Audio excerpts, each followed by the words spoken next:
Hello everyone. Firstly, I would like to thank each and every one of you who have been constantly tracing my YouTube channel as well as have been messaging me that to post the further videos. Thank you so much for your love and support. So, as per your demand, I am going to start with the very next chapter of your first book, that is Statistics for Economics, and the chapter number is 5 and the name of the chapter is Presentation of Data. In the previous videos, we have done the first two stages of statistical study, that is the collection of data and the organization of data. Now we are going to start with the third stage of statistical study, that is the presentation of data. Basically, we have collected the data and after that we have also organized the data. कोई हमने data collect करा था, उसके बाद उसको हमने organise भी कर लिया. Now what's the next step? Next step is to present the data in certain manner. So first you must know the meaning of the presentation of data. The definition of presentation of data is that it is a process of presenting the data in a clear and attractive manner so that the data is easily understood and analyzed.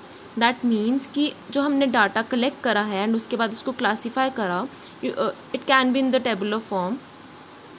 और अब presentation में हमने क्या करना है, जो हमने data को ऑर्गेनाइज करा था उसको आगे फर्दर प्रेजेंट करना है इस तरह से कि वो डाटा हमें क्लियरली कुछ रिजल्ट्स बताए as well as in an attractive manner, कि देख के ही हमें पता चल जाए that what this data is showing और conveying the results to us, so that the data is easily understood and analyse, so that देख के ही हम उस डाटा को अंडरस्टैंड कर लें as well as we can make out the results, that is we can analyse that data which have been presented. So the main motive of the presentation of data is that to make it in a clear and attractive manner so that the investigator can understand as well as analyze the data in an easy way. So there are various forms of presentation of data. Mainly three forms are there, or the types of presentation of data. First one is the textual or descriptive presentation. Second one is the tabular presentation, and third one is the diagrammatic presentation. In this chapter we will study about the textual as well as the tabular presentation of data. Okay. Now further the diagrammatic presentation of data we will study in the next chapter, but still I will give you the brief introduction about that. अभी जो diagrammatic presentation है it can be done, that is जो हमने diagrams के form में data को अगर present करना है, that form of presentation of data is known as the diagrammatic presentation of data. इसको हम तीन तरह से डायग्रामेटिकली शो कर सकते हैं. The first one is the geometric form, second one is the frequency diagrams and third one is the arithmetic line graphs और time series. ये हम करेंगे अपने फर्दर चैप्टर्स में. Okay.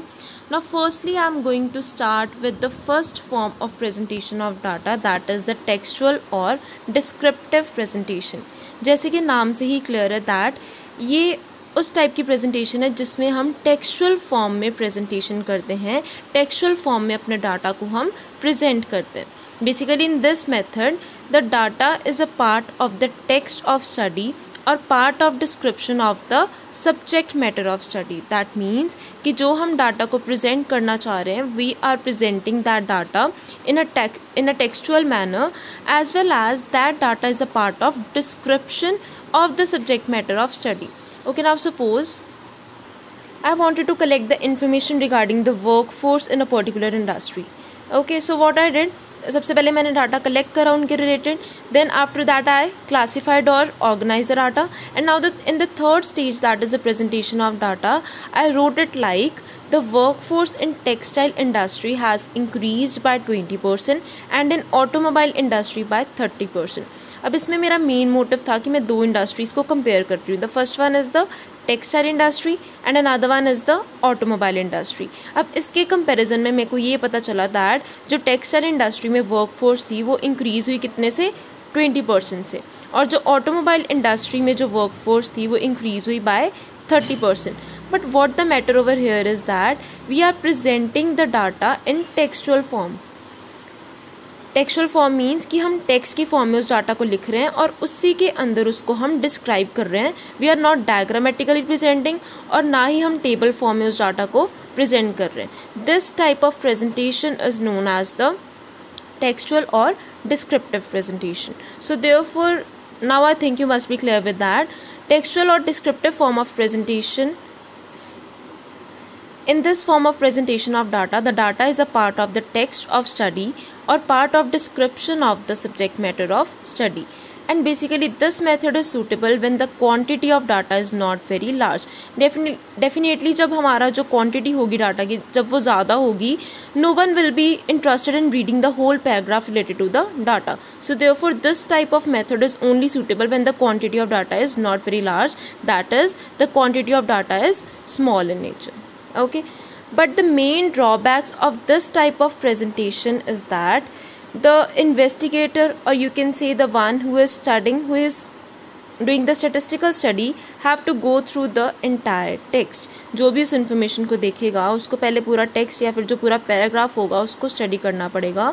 Only then he or she can make the conclusions out of that. The second one is, this method is not suitable when the subject under study is vast. जब जिस subject matter को हमने study करना है, if that is vast in nature, तो उस case में भी textual presentation suitable नहीं है.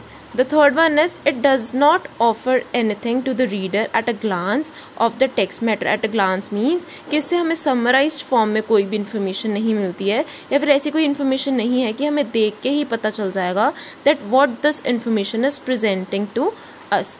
तो जिसको भी ये information चाहिए होगी, the one has to read the whole paragraph or the whole lines which have been written in the textual or descriptive form, तभी उससे वो कोई results निकाल पाएगा. So therefore this type of method is used very much less because of these drawbacks of this method. Okay. So the next form of presentation of data is the tabular form of presentation. Now as the name suggests, the tabular form of presentation means जिसमें हम data को present कर रहे हैं tables की form में. Right, अब tables की फॉर्म में अगर हम इस सेम डाटा को प्रेजेंट करेंगे तो वो हमें ज़्यादा अट्रैक्टिव और ज़्यादा इफेक्टिव इन्फॉर्मेशन प्रोवाइड करेगा.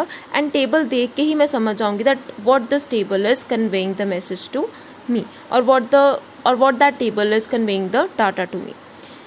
सो in the tabular form of presentation, it is a systematic presentation of numerical data in rows and columns.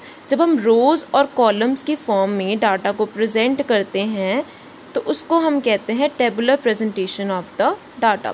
Basically it is a process of systematic and logical arrangement of data in the form of table. इस type की presentation में हम क्या करते हैं, जो भी हमारे पास डाटा होता है उसको हम सिस्टमेटिक या फिर किसी लॉजिकल अरेंजमेंट में उसको प्रेजेंट करते हैं and basically in the form of table. Now what is a table? Table is the consequence of tabulation.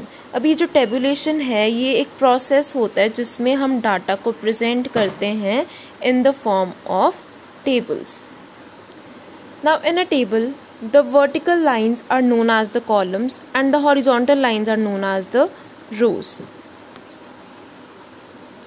Now I will tell you about the components of a table. उससे आपको ज़्यादा clear हो जाएगा that what we do in the tabular presentation. So now we are going to do what are the components of a good table.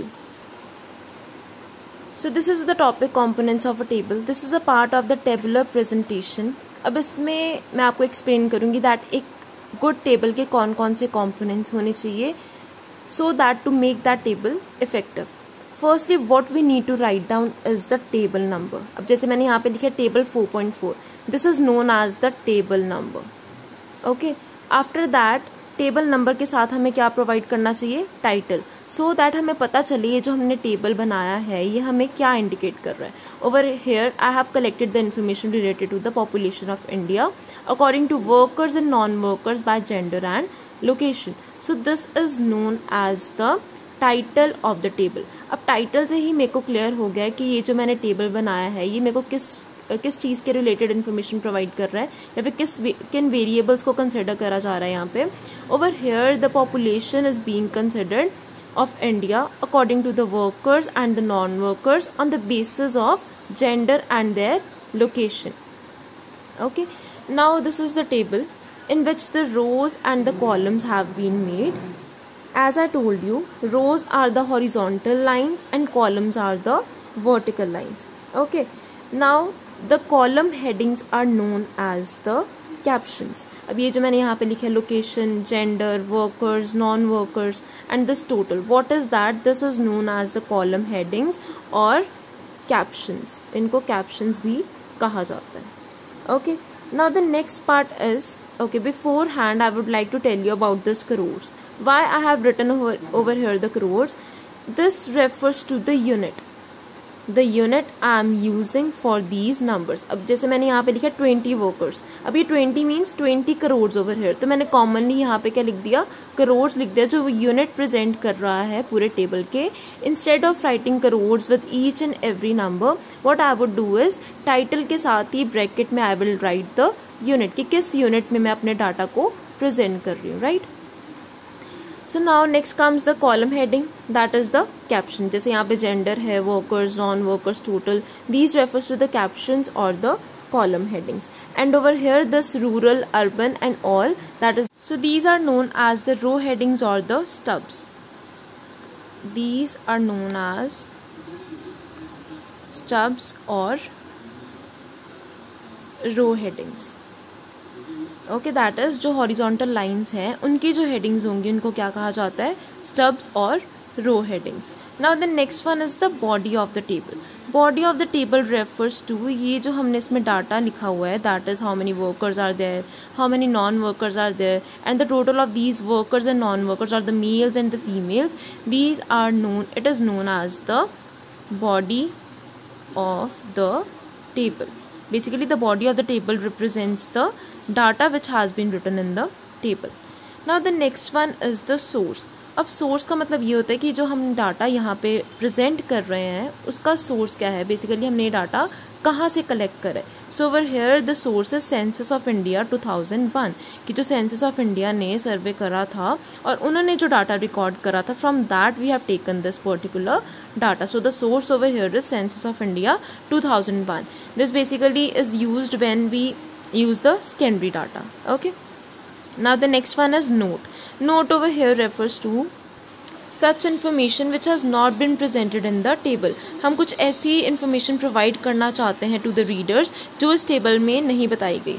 So over here I have given the note that figures are rounded to nearest crores, कि जो हमने यहाँ पे figures लिखे हैं उसको round off करके हमने figures लिखी हैं. So that is why we are writing over here the note and it is known as the last part of the table. Okay, now I'm going to repeat it once again.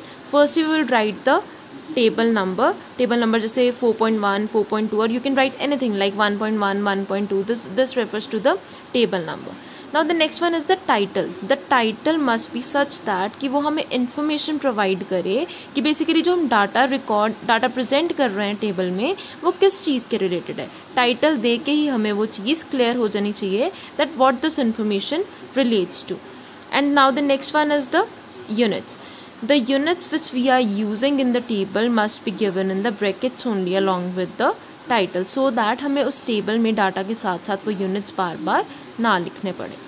The next component of a good table is that the captions or the column headings. Over here the captions or the column headings are the gender, workers, non-workers. इस तरह से आप जो भी information collect कर रहे हो या फिर present कर रहे हो उसके लिए आपको captions लिखने बहुत ज़रूरी हैं, so that आपको पता चल जाए कि जो आपने vertical columns में लिखा है वो क्या present कर रहे हैं.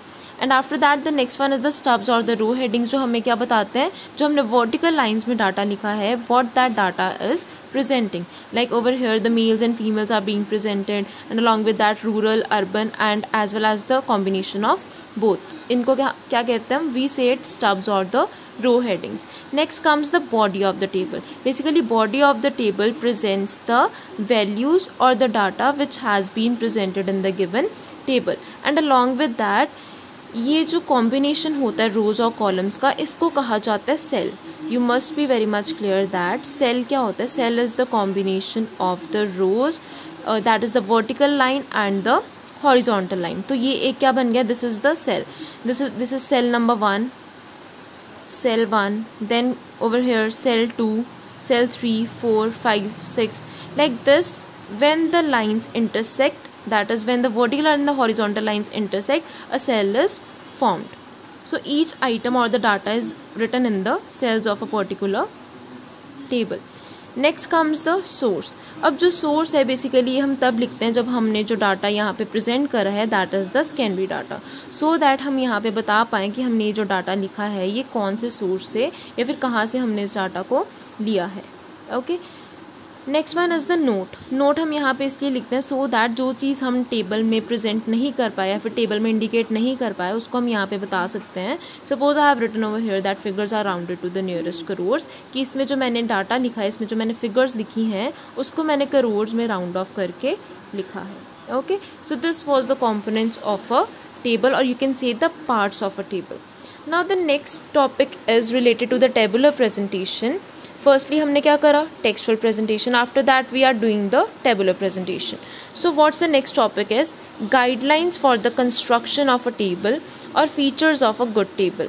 अब एक टेबल को ज़्यादा प्रेजेंटेबल बनाने के लिए या फिर ज़्यादा अंडरस्टैंडिंग एंड रिलायबल बनाने के लिए we need to follow some guidelines. So over here I have written some of the points related to the guidelines for the construction of a good table. Among that, the first point is title compatible with the objective of the study. अब जो हम table को title देते हैं that must B compatible, मतलब वो जो हमने डाटा अपना लिखा है टेबल के अंदर उसके रिलेटेड होना चाहिए। ये नहीं कि मैं जो डाटा लिख रही हूँ वो पॉपुलेशन के रिलेटेड लिख रही हूँ एंड जो उसका टाइटल दिया I have given that this table is presenting the income levels. That will be wrong. That is not a guideline for a good table. So to present a good table you need to give the title which is compatible or comparable or related to the objective of your study. The second one is the comparison. अब आपको जो आपने figures लिखी हैं table के अंदर वो इस तरह से आपको पोजीशन करना है उनका सो दैट कि आप जो रिलेटेड डाटा है उसको ईजिली कंपेयर कर पाओ डाटा को देख के ही। दैट मीन्स आपको अपने डाटा को इस तरह से प्रेजेंट करना चाहिए टेबल में सो दैट जो रिलेटेड फिगर्स हैं that can be easily comparable. Next one is special emphasis. What that means is you need to give some special emphasis. तो उस चीज़ को आपको या तो टॉप कॉलम में लिखना चाहिए और you can say that if some items in the table need special emphasis then such items should be placed in the head rows or the head columns so that such items gives you more information or maybe more informative to you. So therefore if you want to give the special emphasis या तो आप उनको head columns में लिख दो या तो उनको head rows में लिख दो so that जो आपके readers हैं उनको easily वो special information provide करी जा सके। या फिर आप उसको bold में भी लिख सकते हो। bold means कि आप उसको capitals में लिख दो या फिर bold कर दो उसको with the you can say the MS word जिससे वो जो आप डाटा प्रेजेंट करना चाहते हो जिसको स्पेशल एम्फोसिस देना चाहते हो वो ईजिली हो जाए। The next one is the ideal size. Ideal size means कि जो आपके टेबल का साइज़ है वो ना ही ज़्यादा बड़ा ना ही ज़्यादा छोटा होना चाहिए। The size must be ideal. Next one is the stubs. as you know what do you mean by stubs? Stubs refers to the headings which have been given to the rows. So if the rows are very long what you need to do is stubs may be given at the right hand side of the table also. Like ये हमारा table था, अगर यहाँ पे और ज़्यादा row headings होती what would I do is कि मैं इस साइड पे भी उनकी जो हेडिंग्स थी I would have given. Like ये जो मैंने यहाँ पे मेल एंड फीमेल लिखे हैं I would have written it on the right hand side also. So that is what they are trying to say कि जो हमारा टेबल है उसको ज़्यादा आइडियल बनाने के लिए अगर हमारी जो रो हेडिंग्स है वो ज़्यादा बड़ी हो जाती हैं तो what we need to do is हम लोग राइट हैंड साइड पे भी उसको कंप्लीट कर सकते हैं। Okay, now the next one is the use of zero. Now use of zero over here means that zero should be used only to indicate the quantity of a variable. In case table में कुछ ऐसा है, कोई ऐसी information है जो आप नहीं लिखना चाहते हो या फिर आपके पास उस चीज़ का डाटा अवेलेबल नहीं है, what you need to do is you need to write over there the hyphen. आपको हाइफन का यूज़ करना चाहिए rather than zero, because zero हम तभी यूज़ करेंगे अगर हम ऐसी कोई क्वांटिटी लिख रहे हैं जिसकी वैल्यू ज़ीरो है। ओनली डाटा की वैल्यू को प्रेजेंट करने के लिए you should use the zero. Otherwise जिस चीज़ की आपके पास इन्फॉर्मेशन अवेलेबल नहीं है तो उसकी जगह आप क्या करोगे, you will write the hyphen over there. Okay, the next one is the headings. अब जो आप हेडिंग्स यूज कर रहे हो in the table that must be prefer to be written in the singular form. Singular form में होनी चाहिए, वो ज़्यादा प्रेजेंटेबल लगता है। The next one is the abbreviations. अब जो आप एब्रीविएशंस इन केस टेबल में यूज़ करो, वैसे तो यूज़ नहीं करनी चाहिए बिकॉज जो रीडर्स आपके होते हैं वो उनको मे बी उस एब्रीविएशन का मतलब ना पता हो। In case you are using the abbreviations in your table तो नोट में आपको उसकी फुल फॉर्म ज़रूर प्रोवाइड करनी चाहिए। The next one is the foot note. अब जो फुट नोट होता है जैसे हमने टेबल में करा था the last part of the table this one, यहाँ पे फुट नोट होना चाहिए in case some of the information is left in your table, या फिर कुछ ऐसी इन्फॉर्मेशन है जो आप टेबल में बताना चाहते हो बट नहीं बता पाए, so you can write over here in the foot note. Okay, next one is the units. Units के बारे में मैं आपको बता चुकी हूँ दैट टाइटल के साथ आप यूनिट्स लिख सकते हो कि जो आपकी टेबल में डाटा प्रेजेंटेड है वो किन यूनिट्स में प्रेजेंट करा गया। Like in the previous table we use the unit that is the crores. The next one is the total. अब जो टोटल है या फिर जो आप सब टोटल्स करते हो वो हर एक रो के एंड में या फिर कॉलम के एंड्स में गिवन होने चाहिए सो दैट जो इन्फॉर्मेशन है वो आपकी ज़्यादा प्रोडक्टिव बन जाए एंड उससे कुछ कंक्लूजन्स ईजिली हम ड्रॉ कर पाएँ। The next one is the percentage and ratios. अब जो परसेंटेज फिगर्स होती हैं वो भी आपको टेबल में आप प्रोवाइड कर सकते हो because that is more presentable और वो हमें ईजिली उसको अंडरस्टैंड कर सकते हैं। लाइक इतने परसेंटेज ऑफ द वर्कर्स हैं जो किसी फैक्ट्री में एम्प्लॉयड हैं, like this, and the ratios can also be used because these are more informative in nature। अब जैसे मैंने कहा कि आपने 95% स्कोर करा है, now that information is more presentable than your detail marks card, right? DMC में आपके क्या होता है, सिर्फ मार्क्स की इन्फॉर्मेशन होती है दैट इज सब्जेक्ट में इतने मार्क्स है। After that what we need to do is we need to calculate the percentage, so instead of writing the figures we can easily write the percentage and ratio जो हमें ज़्यादा information, ज़्यादा informative data provide करेगा। The next one is extent of approximation.